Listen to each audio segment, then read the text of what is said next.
Welcome back to our channel, where we provide updates and exclusive insights on Catherine, Princess of Wales, and her royal family. We are pleased to announce the following news.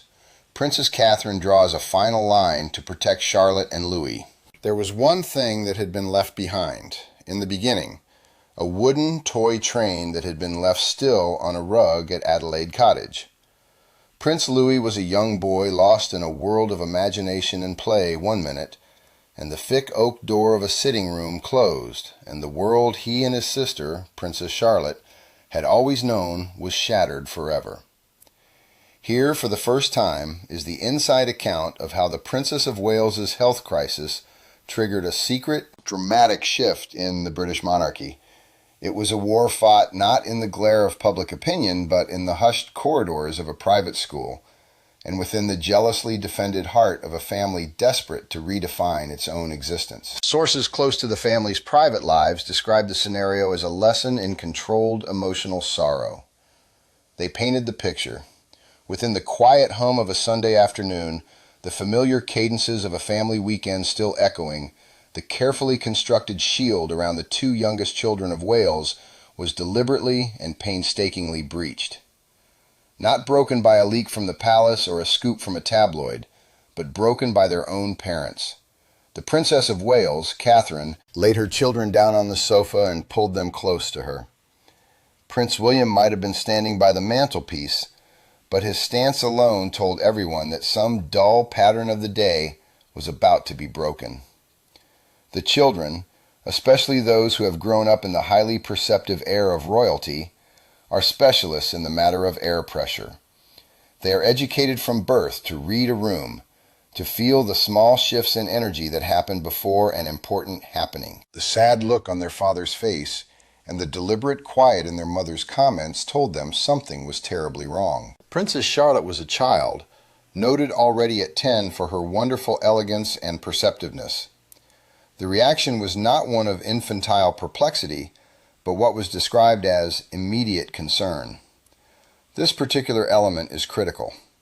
It was as if she had already begun to sense the undercurrents of anxiety that had been present in the home, as if she had already begun to pick up on the hushed conversations and the altered routines that had taken place before this moment. She was not a passive listener of news, but an active player in the emotional ecosystem of the family, and her glance on her mother was that of a daughter already bracing herself for the impact of the news. For Prince Louis, who was still young enough to be an abstraction when it came to the clinical terminology of a serious health diagnosis, the blow fell differently.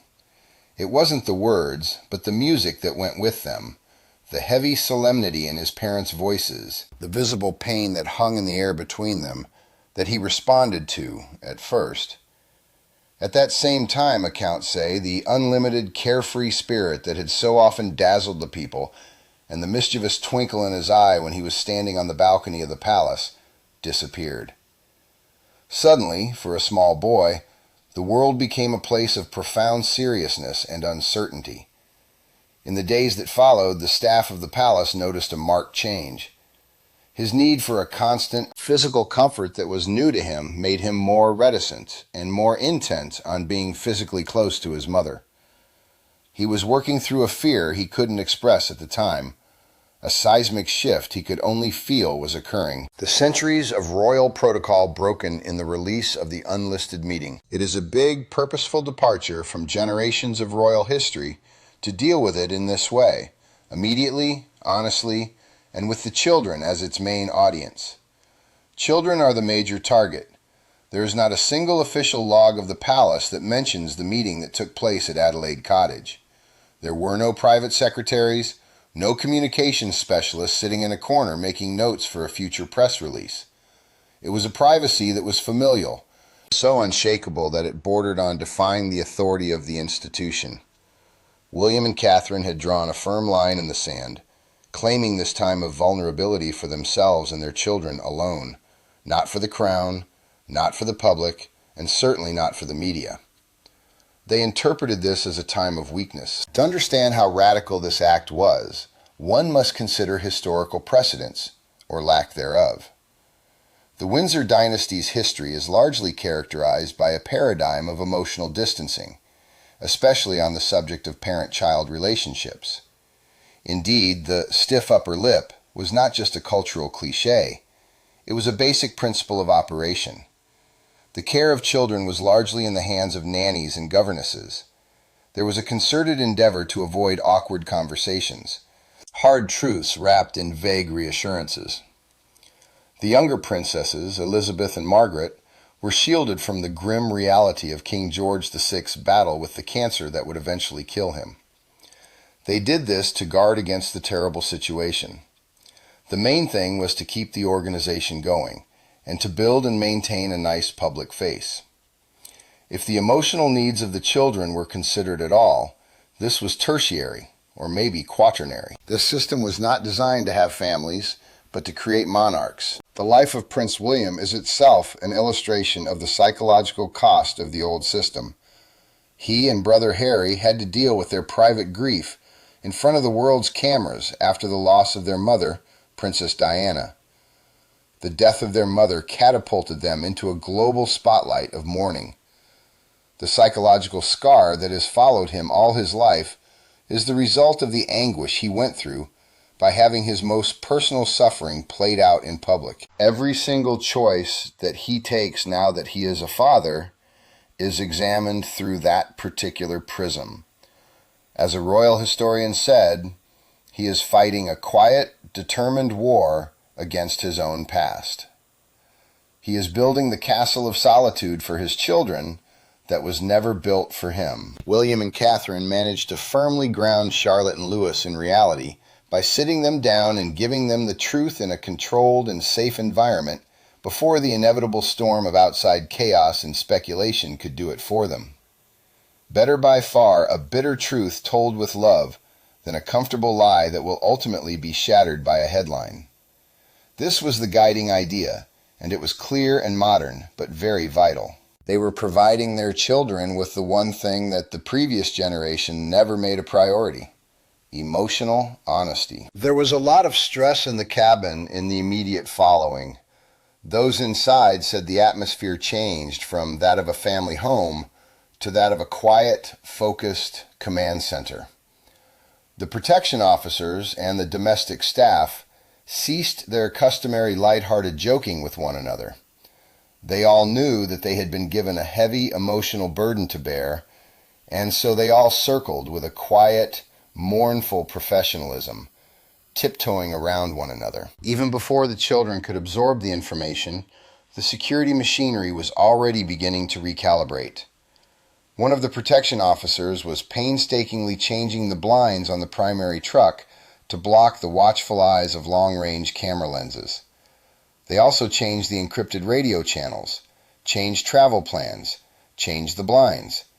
They forecast the children's emotional state and insisted that no camera, hidden a mile away in the Berkshire countryside, would be able to snap even one tear-stricken face. Privacy was not the only question here. Dignity was involved as well. The lockdown at Lambrook School. A wall of silence from the media. The protective precautions went far beyond the confines of their home and into the very institution that was supposed to provide the children with a sense of normalcy, their school. The daily trip to school, which had been a relatively small element of the routine, was substantially changed. The family's recognizable green SUV is reportedly not pulling up to the usual drop-off point near the playing fields.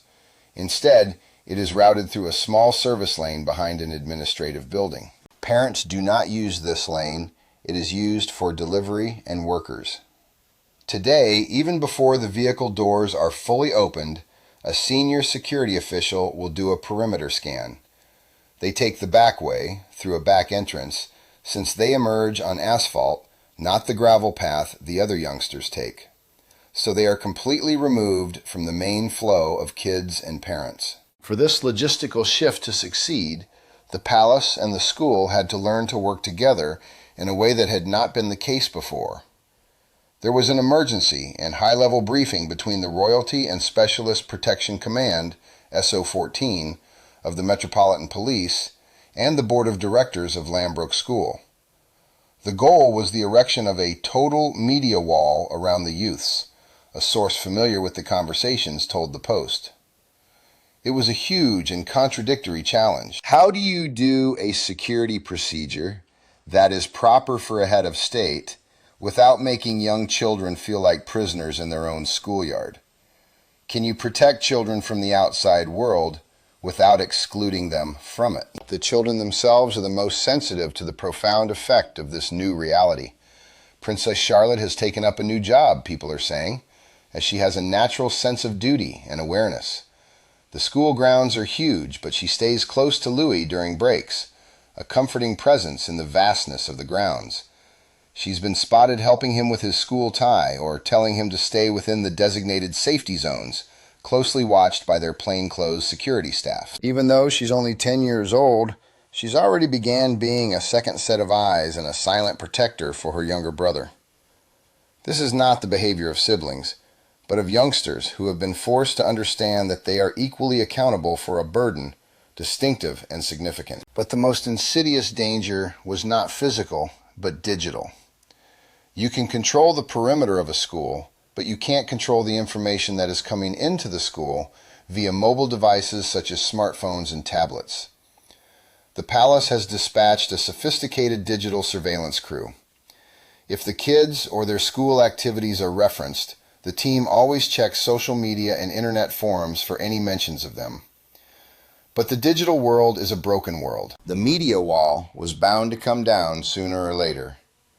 In a recycling bin outside the school's sports pavilion, a crumpled printout of an unsubstantiated, speculative web article about the family was uncovered. This is a remarkable depiction of the truth, that is. An instructor took it from a group of students older than them. The clamor outside, the corrosive swirl of rumor and gossip, had made its way in and had made its way inside the sanctuary. Additionally, the pressure manifested in other, smaller, and more subtle ways. It was said Prince Louis was working on a watercolor painting of the woods that were close to their residence while he was at an art session. Two older students were sitting at a table nearby, chatting and looking in his direction. His movements became more deliberate and slower, although he never looked up. He was concentrating. The paintbrush he was using was hovering over the water jar. These fleeting moments, hidden from the eyes of everyone else, reveal the real psychological toll that their position takes on them. They know they're being watched, even though they have every imaginable precaution in place. They know all too well that they are the object of the debate. The school's response was not only quick, but very intelligent.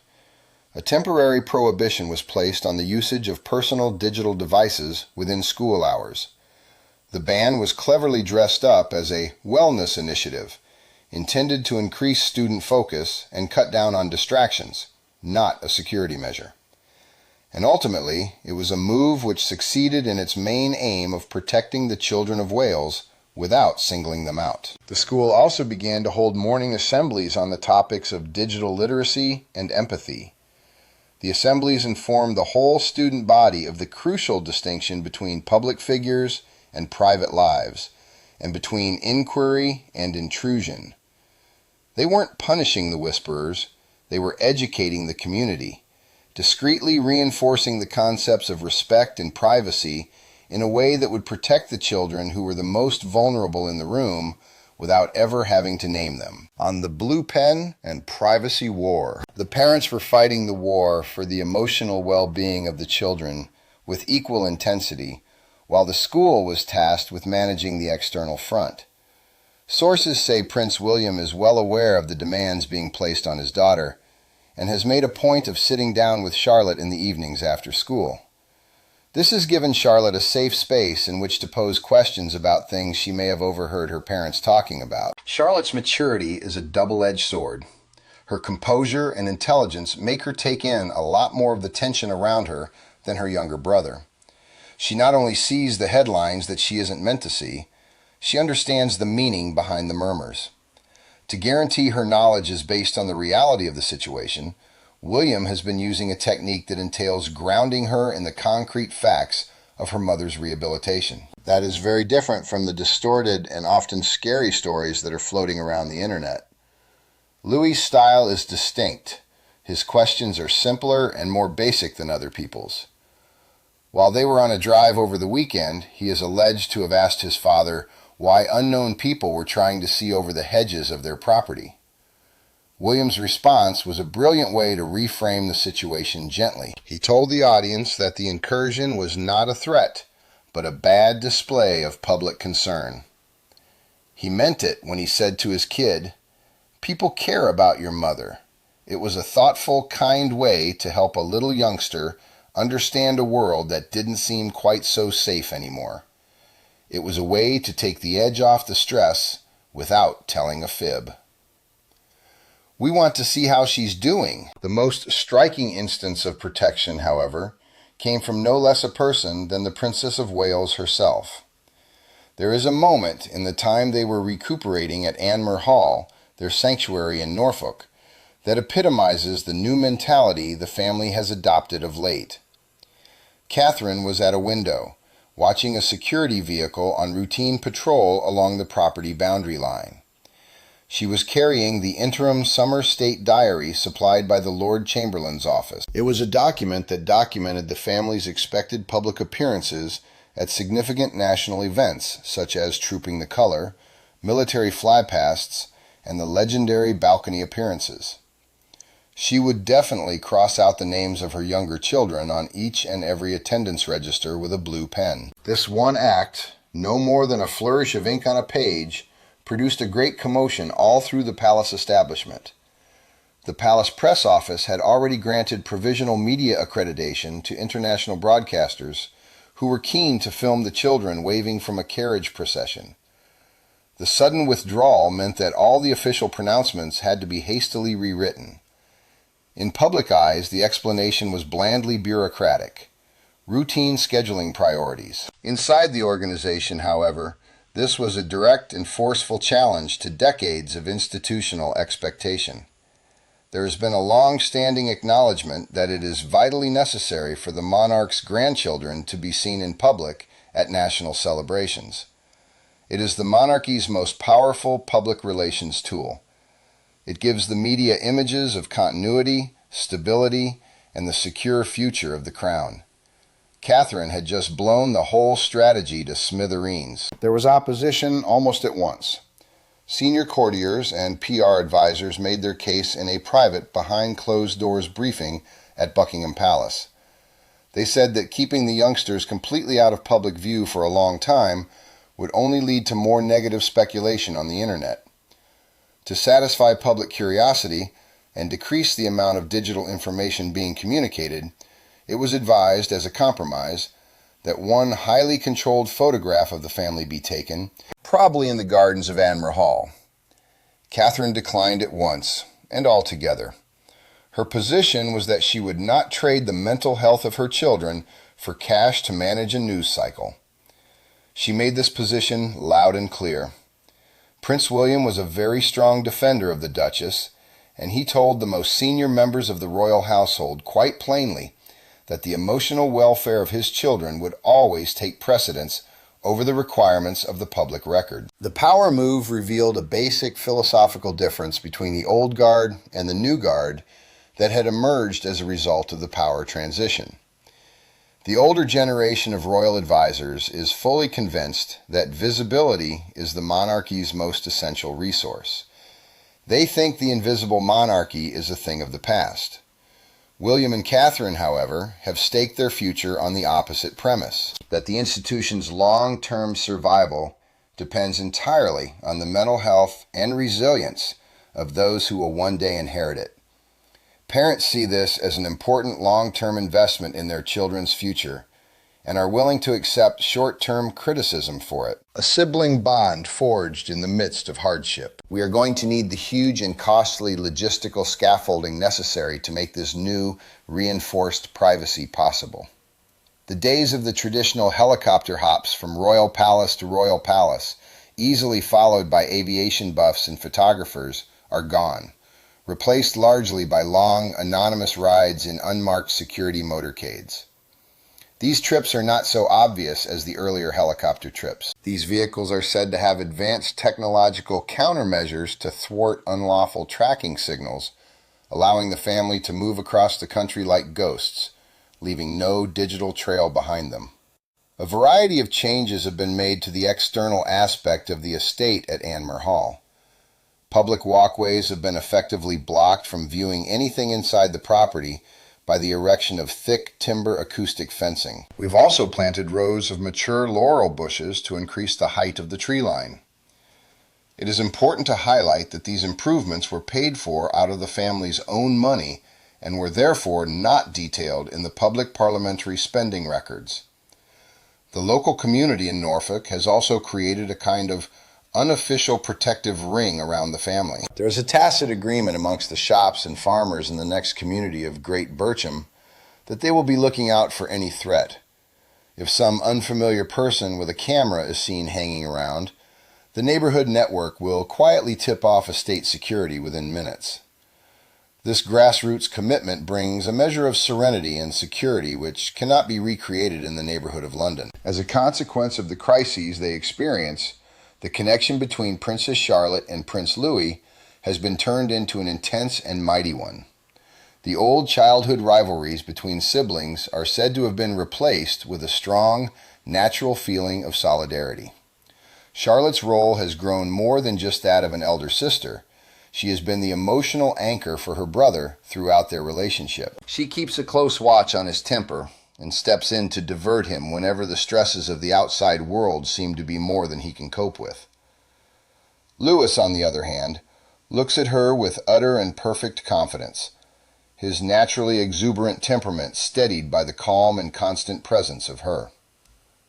What creates this relationship isn't a standard childhood. It's a shared and unique adversity that is developed over time. As this new reality becomes increasingly obvious, the organization is beginning to see and adjust to it. Widely known is the fact that the documents detailing the family's long-term plan for the future public life of the family are currently being revised to emphasize the unified partnership of the next generation of royals. The advisors realize that the emotional strength these students are gaining now will provide the groundwork for their future service endeavors. They are not being raised as separate persons with separate obligations. They are being raised as a cohesive and supportive unit which can withstand the great challenges that their destiny will bring them together. From then on, all decisions are made through the lens of stability and proximity, respectively. Last week it was announced that a historic children's library close to the family's private apartments at Windsor Castle will undergo rapid repair. This was made possible with the support of a small donation from the Royal Collection Trust. William wanted us to expedite the project so we could offer the children a safe, quiet place to do their homework while they were close to their parents during times of serious medical treatment. This will reduce the time that the children will have to spend traveling, which would otherwise be disruptive. Weekends at Anmer Hall had provided the family with a safe refuge, a full reset from the formality and obligations of their daily lives. Louis learns to distinguish the migrations of birds. William takes the children on long walks through the private woodlands. Charlotte is gathering specimens for her nature journal. William is also educating Louis on bird migration. It is reported that William has built a small workshop for Louis in one of the older outbuildings. In the workshop, Louis will get to utilize traditional tools, under supervision, to make items out of wood. These examples of the normal pandemonium of childhood are deliberately placed in the spot where Catherine is resting and recuperating. You can hear the children's voices and laughter throughout the room, and it is a strong cure for the clinical silence that comes with illness. Their family life has not only endured this crisis, but, by all accounts, has become stronger, more closely woven, more passionately protected than it has ever been before. They were dealt a crushing blow when the announcement came from Adelaide Cottage, and the months that have passed since have tested them in the most extreme way imaginable. But they didn't crack. They came up to us. The gates of Anmer Hall are still sealed against the rest of the world. The green SUV is still in the restricted service lane, and the digital monitoring team is still on the alert in its ceaseless watch of the region. The shadow remains. But behind those three walls of privacy, Charlotte and Louis are discovering that even when all else is uncertain, they have each other to count on. This was perhaps the most valuable inheritance the crown could give them, any title or inheritance being nothing to compare. One protected school day, one private weekend, one defiant stroke of a blue pen at a time, this revolution is going on in the background right now. Thanks for viewing the video. What do you think about this? Let us know your thoughts and see you in a future video.